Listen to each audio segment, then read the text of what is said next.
வீடியோவை வழங்குவோர் Venus matric மேல்நிலைப்பள்ளி சிதம்பரம். ஃபர்ஸ்ட் அட்டம் கொடுக்குறேன், கிளியர் ஆகலை. செகண்ட் அட்டம் கொடுக்கணுன்னா ஹச்சிஏலேருந்து நான் வந்து வெளியே வந்து குரூப் 2 ஜாயின் பண்ணுறேன். ஸோ அதில் வந்து எனக்கு வந்து பேப்பர் போட்டு வெளியே வந்து இங்கே ஜாயின் பண்ணிட்டு என்ன வந்து நான் எங்கே விட்டுன்னு அங்கேருந்து ஆரம்பிக்கணும். ஸோ அதுக்கேற்ற மாதிரி வந்து அந்த ரிட்டன் ப்ராக்டிஸ் எனக்கு வந்து ஃபஸ்ட் அட்டம்ப்ட்டில் நான் ரொம்ப வந்து லேக் ஆகிடுச்சு. சும்மா நான் வேகா படித்தேனே ஒழிய நான் படித்து எழுதி பார்க்கவே இல்லை. ஸோ அதனால் எக்ஸாம் அதெல்லாம் ரொம்பலாம் கஷ்டப்பட்டு இது பண்ணேன். ஆக்சுவலாக எனக்கு காலேஜில் போய் கொஞ்சம் ஹேண்ட் ரைட்டிங் மாறிடுச்சு. ஒரு மாதிரி கடைசி நேரத்தில் பார்த்தீங்கன்னா அரை மணி நேரம் தான் இருக்கும், எனக்கு 10 கொஷின் இருக்கும். கடைசி 10 நிமிஷம் இருக்கும்னுவாங்க, டக்குன்னு எனக்கு 5 கொஷின் இருக்கும். ஃபஸ்ட்டு அட்டம்ப்ட்டில் வந்து நான் கான்சன்ட்ரேட் பண்ணலை. ஸோ அதனால் வந்து என்னால் மெயின்ஸில் கோ த்ரூ பண்ண முடியல. செகண்ட் அட்டம்ப்ட்டில் இதெல்லாம் நோட் மேக்கிங் வந்து என்னென்னா நம்மளுக்கு வந்து ஒரு வருஷம் படிக்கிறோம், ஒரு வருஷம் கழிச்சு அந்த ஃபஸ்ட்டு நம்ம கேட்ட கொஷின் நம்ம சொல்ல முடியாது நம்மளால். கேல்குலேட்டர் மாதிரி மெதுவாக உட்காந்து ஏதோ ஒரு ஹேண்ட் ரைட்டிங் ப்ராக்டிஸ்மாக எழுதிக்கிட்டு இருக்கேன். அப்போ தான் தெரிஞ்சு நான் வாடு எழுதி ப்ராக்டிஸ் பண்ணனால எனக்கு வந்து அந்த ரைட்டிங் ஸ்பீடு வரவே இல்லை அப்படின்னு சொல்லிட்டு. ஸோ அதனால் செகண்ட் அட்டம் பண்ணும்போது இனிய வணக்கம், மறக்காமல் சப்ஸ்கிரைப் பண்ணுங்க, பக்கத்தில் இருக்க பெல் ஐகான் கிளிக் பண்ணுங்க. தேங்க்யூ. யூத் பேப்பர் நேயர்களுக்கு வணக்கம். நான் Brinda, deputy superintendent of police, 2018 batch group 1 direct DSP officer. 5 years என்னோட சர்வீஸை கம்ப்ளீட் பண்ணி 6 years சக்ஸஸ்ஃபுல்லாக ரன் ஆகிட்டுருக்கு. ஆரம்பத்தில் தான் இந்த சிஸ்டமேட்டிக் ப்ரிப்பரேஷன் சொன்னேன்ல, இப்போ உங்களுக்கு நிறையா வந்து நான் ரெஃபரன்ஸ் புக்கே பார்க்கல. நான் ஹச்சிஏலேருந்து நான் வந்து வெளியே வந்து குரூப் 2 ஜாயின் பண்ணுறேன். ஸோ அதில் வந்து எனக்கு வந்து பேப்பர் போட்டு வெளியே வந்து இங்கே ஜாயின் பண்ணிட்டு ஸோ அதில் 2-3 months எனக்கு இதாகிடுச்சு. ஸோ ரிலீவிங்கு ஜாயினிங்காக. ஸோ என்ன ப்ரிப்பரேஷனுமே வந்து நான் செல்ஃப் ப்ரிப்பரேஷன் தான் பண்ணிகிட்டு இருந்தேன். அப்போ நான் மெயின்ஸுக்கு வந்து எந்த இன்ஸ்டியூஷனும் போகலை. ஸோ அப்புறம் தான் வந்து ஃபஸ்ட்டு அட்டம்ப்ட் ஃபெயில் ஆன பொழுது தான் நான் வந்து மெயின்ஸ்க்கு நம்ம போகணும். ரிட்டன் ப்ராக்டிஸ் ரொம்ப முக்கியம். நம்ம படிச்சுக்கிட்டே இருக்கோம், ஆனால் எழுதி பார்க்கணும். ஆக்சுவலாக இப்போது ஒரு ஹிஸ்ட்ரியை வந்து 3 மணி நேரம் நான் எப்படி எழுத போகிறேன், ஒரு 20 கொஷின் கொடுத்தாங்கன்னா 20 கொஷினை வந்து நான் எப்படி எழுத போகிறேன். எழுதும்போது மட்டும்தான் நம்மளோட மைனஸ் ப்ளஸ் எல்லாமே நம்மளுக்கு தெரியும். ஆக்சுவலாக எந்த அளவுக்கு நம்ம வந்து யோசிக்கிறதுனா டைம் ஆகுது. டைம் டிலேனால எத்தனை கொஷின் இப்போ 20 கொஷின் கொடுக்குறேன், யோசிச்சு எழுதுனா என்ன 10 கொஷின் எழுத முடியும். அப்போ ரெக்கலெக்ட் பண்ணுறதுக்கு டைம் ஆகுது. அப்போ திருப்பி ஒன் செகண்ட் ரிவைஸ் பண்ணணும். அப்போ எழுதும்போது நம்ம டைம் ஆகும். அப்போ எவ்வளோ ஃபாஸ்ட்டாக எழுதணும், அப்போ ரிட்டன் எவ்வளோ ஃபாஸ்ட்டாக நம்ம எழுதுறோமோ அப்போ தான் 20 கொஷினை அந்த குறிப்பிட்ட அந்த 3 மணி நேரத்தில் முடிக்க முடியும். அப்போ ரிட்டன் ப்ராக்டிஸ்னால் எழுத தான் வரும். ஆக்சுவலாக நம்ம அதுக்கு முன்னாடியே வந்து நம்ம ஃபாஸ்ட்டாக எழுதி நம்ம ரொம்ப நாள் ஆச்சு. எழுத்து ப்ராக்டிஸ் நான் சொல்கிற மாதிரி காலேஜ்லேயும் நம்மளுக்கு எழுத்து ப்ராக்டிஸ் நம்ம கம்மியாகிடுச்சு, ரிட்டன் ப்ராக்டிஸ் நம்மளுக்கு இல்லை. ஸோ நம்ம 12th அடுத்து நம்ம இப்போ தான் வந்து உட்காந்து டெய்லி எழுத போகிறோம் நம்ம. ஸோ அதனால் நான் டெய்லியும் படிக்கும் போதே வந்து கீ எடுத்துக்கிறேன். கீ எடுத்த பிறகு வந்து உட்காந்துட்டு ஏதாவது 2 கொஷின் உட்காந்து நான் எழுத ஆரம்பிச்சிடுவேன். அவங்க சொல்லுவாங்க அந்த பெண்ணு கூட நாங்கள் பார்த்து பண்ணுவோம். நம்ம குரூப் 1 எக்ஸாம் போகிறோன்னா ஃபஸ்ட்டு அந்த பெண்ணு கரெக்டான ஒரு பெண்ணை வாங்கிக்கணும். அந்த பெண்ணை தான் பார்த்து த்ரூ அவுட் மை ஜேர்னி நம்ம ப்ரிப்பரேஷன் ஃபுல்லாக அந்த பெண்ணை தான் யூஸ் பண்ணுவோமா. ஸோ அதே மெத்தட். ஸோ அதனால் பென் செலெக்ஷனே ஒரு பெரிய ப்ராசஸ் மாதிரி போயிட்டுருக்கும். அப்போ நாங்கள் இருக்கும்போது பைலட் பண்ண சொல்லுவாங்க. பைலட் பண்ணல 0.5 0.7 இருக்கும். ஸோ அதில் எது நம்மளுக்கு ஓகேவாக இருக்கோ அதை வாங்கிட்டு அதை வந்து ஃபுல்லாக அதை நம்ம ரைட்டிங்ஸ்க்கு ஏற்ற மாதிரி ப்ராக்டிஸ் பண்ணிப்போம். நிறைய இது பண்ணுவாங்க. ஸோ அது இல்லைனா அது செட் ஆனால் எந்த பென் எடுத்தால் நம்ம கரெக்டாக பிடிச்சி ஒவ்வொருத்தவங்களுக்கும் ஒவ்வொரு விதமாக பிடிப்பாங்க. ஸோ அந்த பென் செலெக்ஷனே வந்து ஒரு இம்பார்ட்டன்ட். நம்ம உங்களுக்கு ஏற்ற மாதிரி உங்களோட ரைட்டிங்க்கு ஏற்ற மாதிரி நீங்கள் ஒரு பென் செலக்ட் பண்ணிக்கணும். அதுக்கடுத்து daily written practice writing practice இருந்தால் மட்டும்தான். ஸோ அதனால் வந்து நம்ம செல்ஃபாக வந்து ஒரு நம்ம வீட்லேயோ ஹாஸ்டல்லையோ உட்காந்து எழுதி நம்ம டைம் கரெக்டாக மேனேஜ் பண்ண முடிஞ்சோ நீங்கள் வெல் அண்ட் குட் நீங்கள் பண்ணிக்கலாம். அப்படின்னா முடியல, நான் ஒரு இன்ஸ்டியூஷன் ஜாயின் பண்ணால் எனக்கு அந்த கரெக்டாக அந்த டைமை கீப் பண்ணி எழுத முடியும் அப்படின்னா இன்ஸ்டியூஷன் ஜாயின் பண்ணுங்கள். ஜாயின் பண்ணி அவங்க கொடுத்துருக்க கொஷினை வந்து அதை ப்ரிப்பேர் பண்ணி கரெக்டாக அதை வந்து ஞாபகம் வச்சுக்கிட்டு ரிப்பீட்டாக நல்லா ரிவைஸ் பண்ணிட்டு போய் எழுதுனீங்கன்னா அந்த 3 ஹார்ஸ்க்குள்ளே கரெக்டாக எழுது. அந்த ரிட்டன் ப்ராக்டிஸ் எனக்கு வந்து ஃபஸ்ட் அட்டம்ப்ட்டில் நான் ரொம்ப வந்து லேக் ஆகிடுச்சு. சும்மா நான் வேகா படித்தேனே ஒழிய நான் படித்து எழுதி பார்க்கவே இல்லை. ஸோ அதனால் எக்ஸாமில் உட்காந்து யோசிக்கிறேன் மெதுவாக உட்காந்து நம்ம கேல்குலேட்டர் மாதிரி மெதுவாக உட்காந்து ஏதோ ஒரு ஹேண்ட் ரைட்டிங் ப்ராக்டிஸ்மாக எழுதிக்கிட்டு இருக்கேன். அப்போ தான் தெரிஞ்சு நான் வாடு எழுதி ப்ராக்டிஸ் பண்ணனால எனக்கு வந்து அந்த ரைட்டிங் ஸ்பீடு வரவே இல்லை அப்படின்னு சொல்லிட்டு. ஸோ அதனால் செகண்ட் அட்டம் பண்ணும்போது நிறைய எக்ஸாம்ஸ் வந்து அட்டம் பண்ணேன். ஒரு அரௌண்டு 50 எக்ஸாம்ஸ் கிட்ட நான் வந்து இன்ஸ்டியூஷனில் போய் எழுதி பார்த்தேன். அந்த 3 மணி நேரத்தில் பிடிக்கும். நான் 3 மணி நேரம் முடிஞ்சோம் டக்குன்னு பேப்பர் எடுத்துருவாங்க. ஸோ அது அப்புறம் அதை நம்ம வந்து இப்போ எத்தனை கொஷின் முடிச்சோமா முடிக்கலையா, ஃபஸ்ட்டு திங் வந்து கொஷின் கரெக்டாக முடிச்சிட்டோமான்னு பார்க்கணும். முடிச்ச பிறகு அப்புறம் கீவேர்ட்ஸ்க்கு ஏற்ற மாதிரி அவங்க மார்க் போட்டு ஒவ்வொரு கொஷினுமே வேல்யூ பண்ணுவாங்க. நம்மளை கூப்பிட்டு வச்சு நம்ம வந்து மோஸ்ட்லி எல்லா இன்ஸ்டியூஷனுமே இப்படி பண்ணுறாங்க. கூப்பிட்டு வச்சு இந்த கொஷினில் வந்து இவ்வளோ கீ பாயிண்ட்ஸ் நீ கரெக்டாக எழுதிக்க, இவ்வளோ கரெக்டாக எழுதலை, கீ பாயிண்ட்ஸை மிஸ் பண்ணியிருக்கீங்க அப்படின்லாம் நிறையா நம்மளை வந்து வேல்யூ பண்ணுவாங்க. அப்போ நம்ம வந்து நம்ம நோட்ஸை போய் பார்க்கலாம். அந்த சொல்கிற கீ பாயிண்ட் நம்ம நோட்லேயே மிஸ் பண்ணிட்டோமா இல்லை படித்து நம்ம எழுதலாம்னு சொல்லிட்டு நம்மளை வந்து அனலைஸ் பண்ணுவோம். இந்த அனலைஸு ரிட்டன் ப்ராக்டிஸு அந்த ஒரு டைமிங்குள்ளே ஹேண்ட் ரைட்டிங் ஸ்பீடாக எழுதுறது இது எதுவுமே வந்து நான் ஃபஸ்ட்டு அட்டம்ப்ட்டில் வந்து நான் கான்சன்ட்ரேட் பண்ணலை. ஸோ அதனால் வந்து என்னால் மெயின்ஸில் கோ த்ரூ பண்ண முடியல. செகண்ட் அட்டம்ப்ட்டில் இதெல்லாம் கொஞ்சம் பர்ஃபெக்ஷனாக கொஞ்சம் கரெக்ட் பண்ணனால வந்து ஈஸியாக கோ த்ரூ பண்ண முடிஞ்சது. நான் படிச்சுக்கிட்டே தான் இருக்கேன், நோட்ஸ் எழுதுறேன் ஒழிய இப்போ நோட்ஸ் நான் 3 வரையில் எழுதி வச்சுருக்கேன், 3 பாயிண்ட் நான் வச்சுருக்கேன். இதை 3 பாயிண்ட்டை தான் நான் டெவலப் பண்ணி 5 மார்க்குக்கு வந்து ஒரு பேஜுக்கு எழுதணும். அப்போ 5 மார்க் எழுதுறதுக்கு நான் ப்ராக்டிஸ் பண்ணணும்.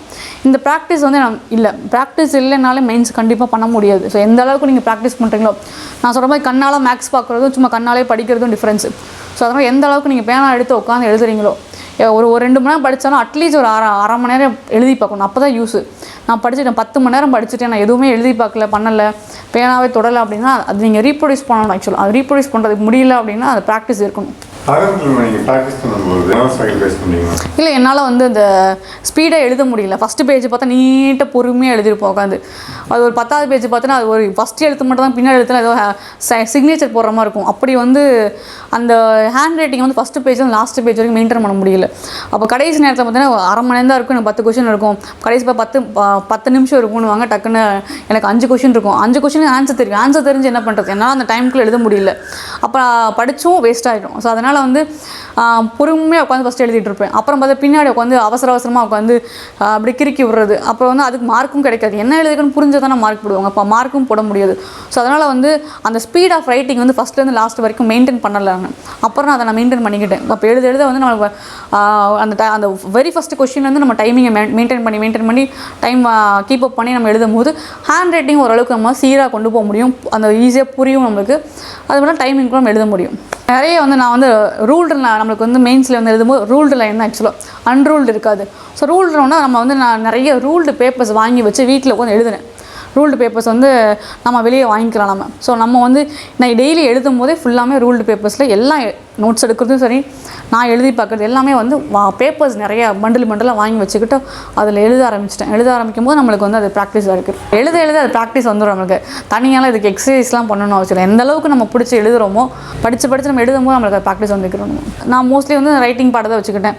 எக்ஸாம் பாடலாம் வந்து வச்சுக்கிட்டு நான் எழுத அதை நான் நாட் போட்டு வச்சுப்பேன். நான் முடிச்சதெல்லாம் அப்படி உட்காந்து நம்ம படிக்க அதில் உட்காந்து எழுதி பார்க்கணும். அதை நம்ம வீட்டில் நம்ம எழுதி பார்க்கும்போது ஒரு டைமிங் வச்சுக்கணும். சரி, இது ஒரு 10 மார்க் கொஷின்ஸாக, நான் ஒரு 3 மார்க் கொஷினா 1 மினிட் தான் ஆக்சுவலாக.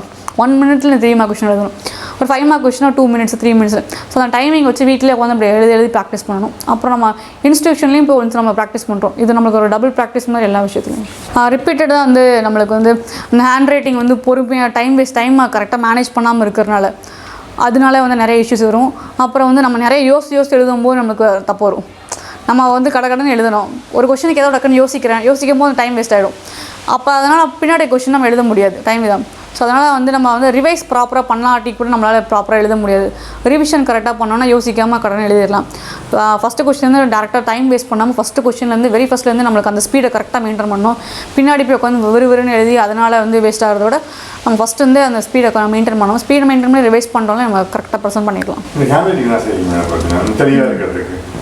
தெளிவாக இருக்குன்னு எழுதி தான் ப்ராக்டிஸ் பண்ணேன். அதனால் ரொம்பலாம் கஷ்டப்பட்டு இது பண்ணேன் ஆக்சுவலாக. ஏன்னா காலேஜில் போய் கொஞ்சம் ஹேண்ட் ரைட்டிங் மாறிடுச்சு, ஒரு மாதிரி இதாக எழுதுகிற மாதிரி. ஸோ வந்து திருப்பி உட்காந்துட்டு பொறுமையாக நான் வந்து டெய்லியும் உட்காந்து எழுதி பார்ப்பேன். எனக்கு ஏற்ற மாதிரி பெண்ணை வந்து நான் இத்தனைக்கும் வந்து பைலட் பெண்ணோட எனக்கு 5 ரூபாய்க்கு நட்ராஜ் பெண்ணுன்னு இருக்கும், அதில் தான் நான் எழுதினேன். பைலட் பெண் வாங்கி நான் வந்து 60 ரூபா அந்த பெண் ஆக்சுவலாக எழுதி பார்த்தேன். பட் எனக்கு அந்த ஸ்பீடு வரல, ரொம்ப வழுக்கிற மாதிரி இருந்துச்சு, ஒரு கிரிப்பு கிடைக்கிற மாதிரி இருக்கும் எனக்கு. ஸோ அதனால் வந்து 5 ரூபா நட்ராஜ் இருக்கும், அதை வாங்கி அப்புறம் வந்து கிளாரோன்னு சொல்லி ஒரு பேனா இருக்கும். ஸோ அந்த பேனை தான் நான் யூஸ் பண்ணேன். ரெண்டுமே 5 ரூபா தான். ஆனால் அதில் வந்து எனக்கு அது கிரிப்பு கிடச்சிச்சு. சிலது கிரிப்பு கிடைக்காமல் இருக்கும், அது எழுத மாட்டாங்க. எனக்கு அந்த கிரிப்பு இஷ்யூவாக இருந்துச்சு.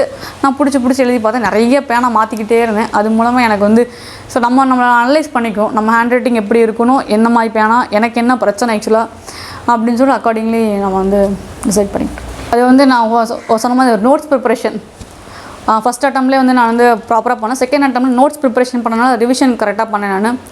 அது மாதிரி மேக்ஸுக்கு இம்பார்ட்டன்ஸ் கொடுத்து மேக்ஸ் ஃபுல் மார்க்ஸ் எல்லாமே மோஸ்ட்லி எல்லாத்துக்குமே நான் எழுதின வரைக்கும் நம்மளுக்கு ஆன்சர்ஸ்லாம் வெளியே வந்து செக் பண்ணேன். எல்லா ஆன்சர்ஸுமே கரெக்டு. அப்போனா மேக்ஸ் நமக்கு ஆன்சர் கரெக்ட்னால ஃபுல் மார்க் கொடுத்துருவாங்க. மேக்ஸ் ப்ரிப்பரேஷனால் கிளியராக ஆச்சு. நோட்ஸ்னால் ஈஸியாக 2-3 தடவை ரிவைஸ் பண்ணிட்டு போனால் கான்செப்ட்ஸ் கரெக்டாக கீவேர்ட்ஸ்லாம் ப்ரெசென்ட் பண்ண முடிஞ்சிச்சு. அதுமாதிரி வந்து இந்த ஸ்பீடாக எழுதுனால கரெக்டாக அந்த ஹேண்ட் ரைட்டிங்குமே ஃபஸ்ட்லேருந்து லாஸ்ட் வரைக்கும் ஒரே இதாக ஈக்குவலாக ஈவனாக மெயின்டைன் பண்ண முடிஞ்சிச்சு. ஸோ இதெல்லாம் வந்து எனக்கு ஒரு சும்மா லைட்டாக ஸ்மார்ட் இது மாதிரி அது மூலமாக கிளியர் பண்ண முடிஞ்சிச்சு. நோட் மேக்கிங் வந்து என்னென்னா நம்மளுக்கு வந்து ஒரு வருஷம் படிக்கிறோம், ஒரு வருஷம் கழிச்சு அந்த ஃபஸ்ட்டு நம்ம கேட்ட கொஸ்டின் நம்ம சொல்ல முடியாது நம்மளால். இந்த ப்ராசஸ் வந்து 1 இயர் ஆகலாம், 2 இயர் ஆகலாம், 3 இயர் ஆகலாம். ஸோ இது வந்து ஒரு பெரிய லாங் ப்ராசஸ் ஆக்சுவலாக. ஸோ லாங் ப்ராசஸ்லையுமே அந்த கான்செப்ட் இப்போ ஃபஸ்ட் அட்டம் கொடுக்குறேன், கிளியர் ஆகலாம், செகண்ட் அட்டம் கொடுக்கணுன்னா திருப்பி நான் ஃபஸ்ட்டு முதல்ல ஆரம்பிக்கக்கூடாது. என்ன வந்து நான் எங்கே விட்டேனோ அங்கேருந்து ஆரம்பிக்கணும். ஸோ அதுக்கேற்ற மாதிரி வந்து என்னோடய ப்ரிப்பரேஷன் வந்து ஸ்மார்ட் ஆகிக்கிட்டே இருக்கணும். ஸோ ஃபஸ்ட்டு வந்து நான் புக்கு 2வது அட்டெம்ப்ட் போய் நான் 6வது புக்கு உட்காரக்கூடாது. I am not smart enough. So அது என்னோடய ப்ரிப்பரேஷனில் திருப்பி நான் வந்து 3rd அட்டெம்ப்ட் போய் திருப்பி 6th புக்கில் வாட் இஸ் செல் அப்படின்னு ஆரம்பிச்சுன்னா நான் என்ன இட்ஸ் நாட் அ பேக். அதனால தான் வந்து நோட்ஸ் ப்ரிப்பரேஷன் ரொம்ப ரொம்ப இம்பார்ட்டன்ட்.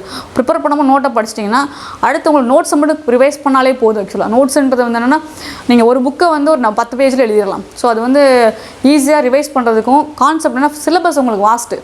ஆனால் திரும்ப ஃபஸ்ட்டு வந்து ஆரம்பிக்க முடியாது. சிலபஸ் வாஸ்ட்டு சிலபஸை ஒரு குறுகிய டைமில் சீக்கிரம் ரிவைஸ் பண்ணிட்டு நம்ம போகணுன்னா அதுக்கு நம்ம நோட்ஸ் ப்ரிப்பரேஷன் ரொம்ப ரொம்ப இம்பார்ட்டன்ட். வீடியோவை வழங்குவோர் வீனஸ் மெட்ரிக் மேல்நிலைப்பள்ளி சிதம்பரம்.